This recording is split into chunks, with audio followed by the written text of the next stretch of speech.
ማታ ከመተኛታችን በፊት ለራሳችን የምናደርገው እንክብካቤ ከእርጅና እንደሚከላከል ስንቶቻችን እናውቃለን? ማታ ከመተኛታችን በፊት ለራሳችን የምናደርገው እንክብካቤ ጠዋት ስንነሳ ለምናገኘው ውበትና ንቃት ትልቅ አስተዋጽኦ አለው። ሰላም ሴቶችዬ እንደምን አላችሁ? ውድ የዩቲዩብ ቻናል ቤተሰቦቼ በቅድሚያ ለቻናሉ አዲስ ከሆናችሁ ሰብስክራይብ በማድረግ ይህን ቪዲዮ ጀምሩት። ለቻናል ቤተሰብ የሆናችሁ ደግሞ ሰብስክራይብ በማድረግ ቻናሉን የተቀላቀላችሁ ጀምሩት። በዚህ ቻናል ላይ ምንጊዜም በሳይንስ የተደገፉ ጤናማ የስነ ውበት ምክሮችን በየቀኑ የምለቅበትና የማቀርብበት ቻናሌ ነው። ሰብስክራይብ በማድረግ ቤተሰብ በመሆን ቻናሉን ይቀላቀሉ። እንዲሁም በየቀኑ አዳዲስ የስነ ውበት ቪዲዮዎችን እንዲደርሳችሁ ማድረግ ትችላላችሁ።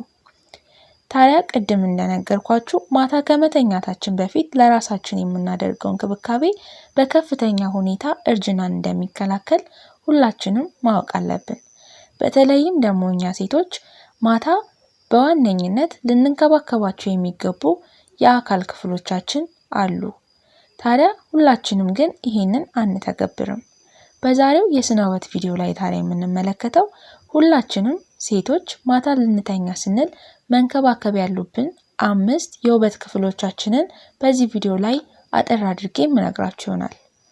ታዲያ ማታ ከመተኛታችን በፊት ለራሳችን የምናደርገው እንክብካቤ ጠዋት ስንነሳ ለምናገኘው ውበትና ንቃት ትልቅ አስተዋጽኦን ያደርጋል።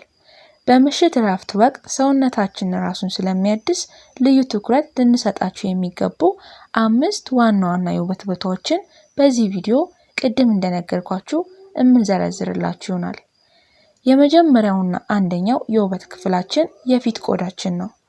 ማታ ከመተኛት በፊት ፊትን በደንብ መታጠብ በቀን ውስጥ የተጠራቀመ አቧራ፣ የተቀባነው ሜካፕና ዘይትን ለማስወገድ ወሳኝ ነው።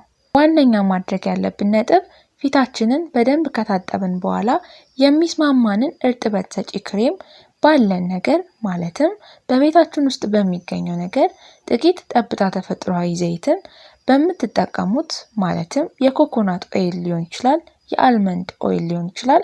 በቤታችሁ ውስጥ ይሆነኛል ብላችሁ የገዛችሁትን በምትጠቀሙት ኦይል ቆዳችሁን በደንብ በሚገባ ለ5 ደቂቃ ማሸት ያስፈልጋል። ሁለተኛው ልንንከባከበው የሚገባው የአካል ክፍላችን ከንፈር ነው። የከንፈር ቆዳ በጣም ቀጭንና በቀላሉ የሚደርቅ በመሆኑ ልዩ እንክብካቤ ይፈልጋል። ዋነኛ ማድረግ ያለብንም ነገር ከመተኛት በፊት ከንፈራችንን ለስላሳ በሆነ እርጥብ ጨርቅ በደንብ ካጸዳነው በኋላ ቫዝሊን ወይም የከንፈር ማለስለሻ ሊፕ ግሎስ የምንለውን ጥቂት ማር በመቀባት ከንፈራችንን ማለስለስ እንችላለን።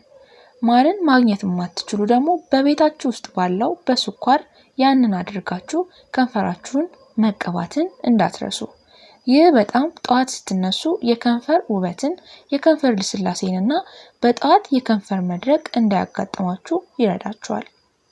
ሶስተኛ ልንንከባከቡ የሚገባ የውበት ክፍላችን ደግሞ ፀጉር ነው።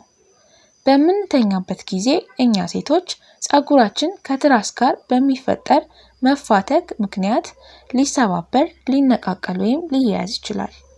ማድረግ ያለብንም ዋና ነጥብ ከመተኛት በፊት ፀጉራችንን በትልቅ ማበጠሪያ ማለትም በማይጎዳ ማበጠሪያ ቀስ አድርጎ ማበጠር።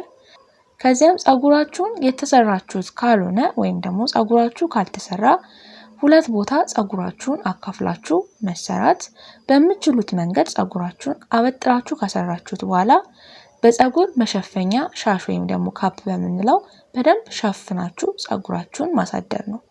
ይህ በጠዋት ስትነሱ የፀጉር ወዝን ለመጨመር የፀጉር ውበትን እንዳይሰባበርና እንዳይነቃቀል ይረዳችኋል። አራተኛ መጠበቅ ያለብን የውበት ክፍላችን የአይን ዙሪያ ቆዳን ነው። ከአይናችን ስር ያለው ቆዳ በጣም ስስ በመሆኑ የድካም፣ የጥቁረትና የማበጥ ምልክቶች ፈጥነው ይታዩበታል። ይህ ደግሞ በቀዳሚነት ወደ እርጅና መንገድ ይወስደናል። ስለዚህ ምንጊዜም ሁላችንም ስንተኛ አይናችን ስር ያለውን ቆሻሻ በሚገባ መታጠብ ወይም ደግሞ ማስወገድ ያስፈልጋል።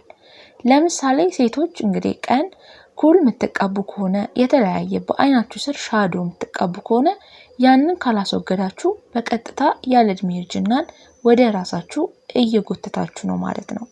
ስለዚህ ከዓይናችን ስር ያለው ቆዳ በጣም ስስ በመሆኑ የድካምና የጥቁረት ስሜት በአጠቃላይ የማበጥ ስሜት ሊከሰትበት ይችላል።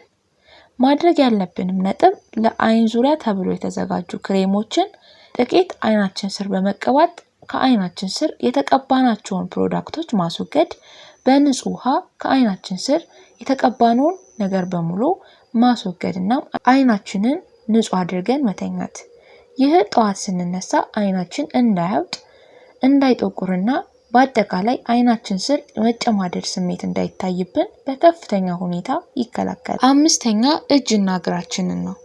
እጅና እግር በከፍተኛ ሁኔታ እንክብካቤ ልናደርግለት የሚገባው ዋነኛው የሴቶች የውበት ክፍላችን ነው። ቀኑን ሙሉ ብዙ ስራ የሚሰሩ እጆችና እግሮች ማታ ላይ ከፍተኛ እርጥበትና እረፍትን ይፈልጋሉ። ማድረግ ያለብንም ነጥብ እጅና እግርን በሙቅ ውሃ ታጥቦ በደንብ በሚገባ ማድረግ፣ ከዛም ቤታችሁ ውስጥ መስራት በምትችሉት ነገር እግራችሁን በሚገባ መዘፍዘፍ። ማለትም ለምሳሌ በቀላል መንገድ ሎሚን ተጠቅማችሁ እንዲሁም ስኳር ተጠቅማችሁ ኮንዲሽነርም ተጠቅማችሁ እግራችሁን ማታ ለብ ባለ ውሃ ሞይስቸራይዝ ማድረግ ትችላላችሁ። ይህ የእግር ተረከዝ እንዳይሰነጣጠቅ፣ እንዳይበላሽና እንዳይደርቅ በከፍተኛ ሁኔታ ይከላከላል ማለት ነው። ይህን ካደረጋችሁ በኋላ ንጹህ ቫዝሊንን በተረከዛችሁ በእጆቻችሁ ላይ መቀባት ነው። ይህ ጠዋት ስትነሱ ያማረ ተረከዝ እንዲኖራችሁ ያደርጋል።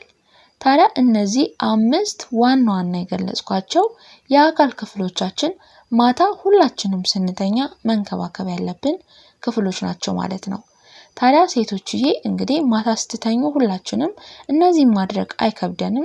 የፈለገ ድካም ቢኖርባችሁም አድካሚ ስራም ሰርታችሁ ውላችሁ ቢሆንም የግድ እንግዲህ እነዚህን የውበት ክፍሎቻችሁን ማታ ስትተኙ መንከባከብ አለባችሁ ማለት ነው። ማለትም ውድ እቃ መግዛት፣ ውድ ነገር ማውጣት አይጠበቅባችሁም።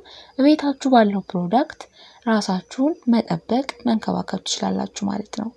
ታዲያ እነዚህ አሁን የነገርኳችሁ የውበት ቲፖቻችን ለሁላችንም ሴቶች እጅግ በጣም አስፈላጊ ናቸው። እናም የግድ ትኩረት ሰጥተን መንከባከብ ያለብን ሴንሲቲቭ ቦታዎች ናቸው ማለት ነው። ስለዚህ ሁላችንም ከእንቅልፍ በፊት ማታ ስንተኛ መንከባከብ ያለብን 5 የአካል ክፍሎችን በዚህ ቪዲዮ ላይ አጠር አድርጌ ዘርዝሬላችኋለሁ።